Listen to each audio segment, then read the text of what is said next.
Información en el armado de muebles. Ahora en su mayoría ya se manda a hacer unas ranuras a lo largo de las piezas principales que rodean todo el mueble. Así se pueden colocar un fondo de MDF delgado, usualmente de 3 milímetros, para que encaje perfectamente y quede bien seguro, además que brinda un mejor acabado. Ya luego de colocarlo se procede a atornillar el mueble que quede bien fijo y nos damos cuenta de que sobra un espacio hueco en la parte posterior, el cual puede ser utilizado para colocar unos amarres y reforzar la estabilidad del mueble y o para poder anclar el mueble a la pared de una manera oculta. Por ejemplo, así quedó la instalación y efectivamente sirvió para lo que mencioné. Cuando se empieza a armar muebles de melamina, recién estás aprendiendo, la famosa prensa esquinera se vuelve una herramienta fundamental. Pero luego ya por práctica y rapidez dejas de usarla. Acá ya solo es cuestión de sostener las piezas, aplicar las fuerzas en puntos específicos para que no se mueva mientras se atornille.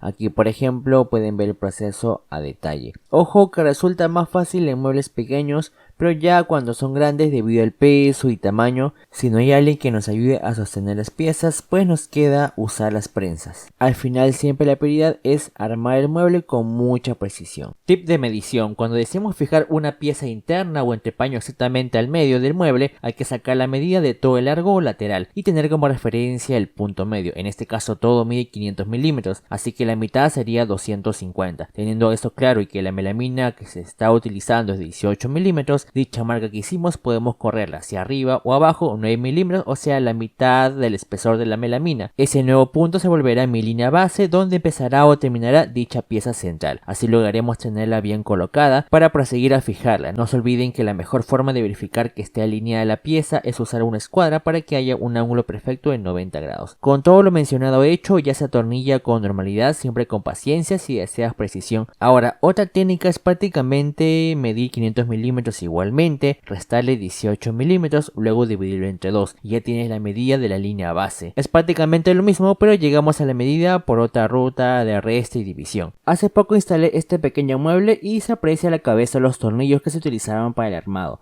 Para poder ocultarlos de manera sencilla se usan los famosos tapatornillos adhesivos, que obviamente deben ser del mismo color. Hay que ser muy cuidadosos, buscar el color idéntico o lo más parecido posible, además que al momento de colocarlo se respete la orientación de las vetas. En este usé melamina color macadamia, marca Pelícano, y quedó casi imperceptible. Hay un tema cuando armamos muebles grandes de melamina que tienen una cavidad interna hueca considerable. Aquí por ejemplo armé la estructura básica de un ropero o closet. Toda la parte interna en teoría mide 500 milímetros, en esta zona superior está tal cual porque los entrepaños fijados, estas piezas negras, jalan y dan precisión. Pero en la otra parte inferior empieza en 500 milímetros, se va abriendo hasta llegar a 502, 503 milímetros y luego regresa a 500 milímetros. Esto se da porque los laterales son piezas delgadas y grandes que se pandean o en otros términos se abren un poco hacia los lados. Si el mueble tendrá algún otro entrepaño o habrá un mueble grande contiguo, podrá contrarrestarse y corregirse, pero si no y adicional a eso deseamos agregar cajones con sus correderas donde necesitamos precisión, ahí podemos ayudarnos colocando un amarre en la parte posterior, el cual reducirá un poco el pandeo, no tanto pero ya es trabajable, además que le dará estabilidad al mueble. Cuando volví a verificar la parte máxima dio 501 milímetros y obviamente el mueble es más estable. Listo, comenten si tienes alguna pregunta, like y sígueme para más videos.